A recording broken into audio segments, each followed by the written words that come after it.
If the late 19th century represented a peak moment in China's century of humiliation, it was also the moment that sparked the beginning of the great American century.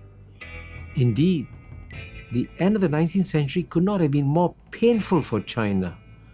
A disastrous defeat by Japan, painful ceding of territories like Taiwan, the Pescadores Islands, and the Liaodong Peninsula to Japan, as well as painful reparations, and more painful reparations to the Western powers of 450 million taels of silver, an amount twice as big as all the government revenues of China after the defeat of the Boxer Rebellion in 1901. 450 million taels of silver would be about US $10 billion today. So it would have been perfectly reasonable for any Chinese leader or intellectual to feel a great sense of despair for China's future at the end of the 19th century. By contrast, America began drowning in optimism towards the end of the 19th century. Coming from virtually nowhere in 1776, the American economy had become the largest economy of the world by 1890. With a strong and powerful economy at its disposal, America could begin flexing its military muscles overseas, having completed its conquest of the North American continent with the defeat of Mexico in 1848. An old saying goes, "The hour produces the man." Teddy Roosevelt became the Assistant Secretary of the US Navy and immediately flexed America's imperialist muscles by engineering a war against Spain in 1898, leading to Cuban independence and the American conquest of Puerto Rico, Guam, and the Philippines. American forces also fought in China to suppress the Boxer Rebellion. However, when America received its share of reparations from China, it generously spent the money to fund a scholarship program for Chinese students to be educated in American universities.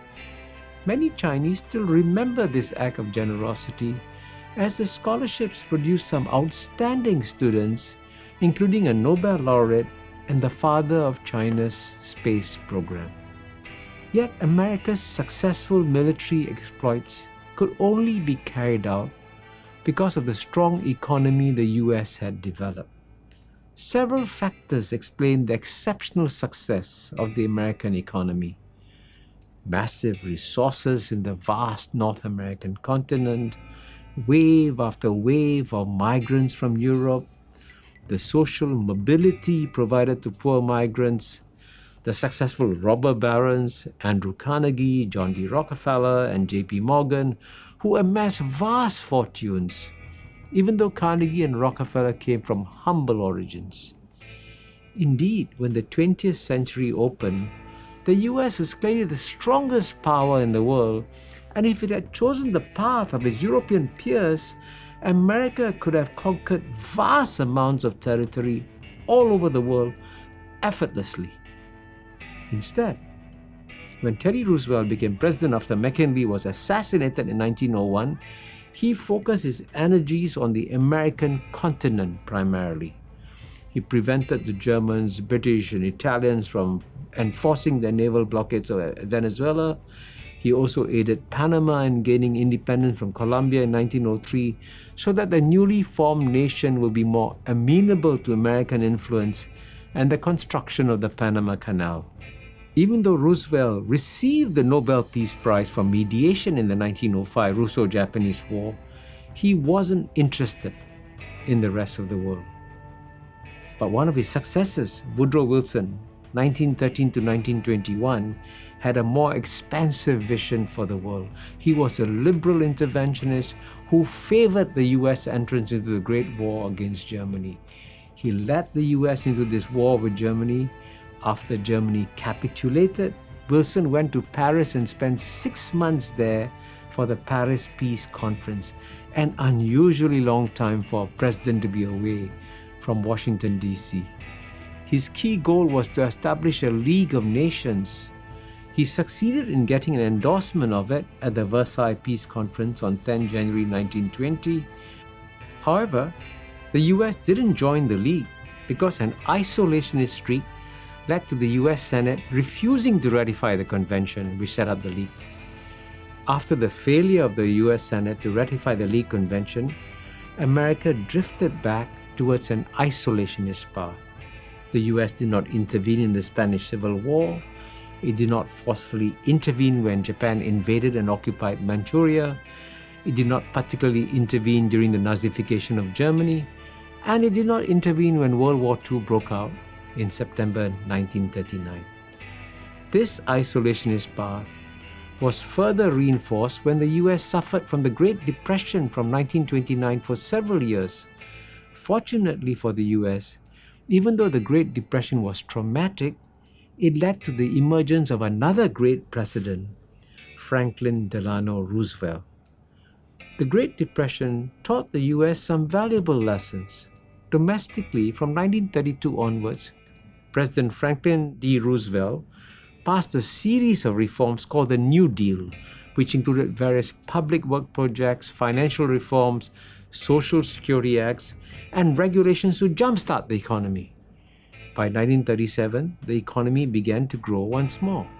This led to greater social justice in America, away from the plentiful 1920s, known often as the Roaring Twenties. In turn, this enhanced social justice led to the emergence of the world's largest middle class, which further fueled America's spectacular economic growth in the decades after World War II. Another big lesson the US learned from the Great Depression was that protectionism didn't work.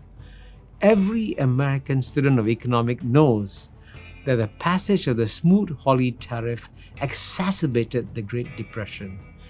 Hence, the US also became the loudest champion of free trade.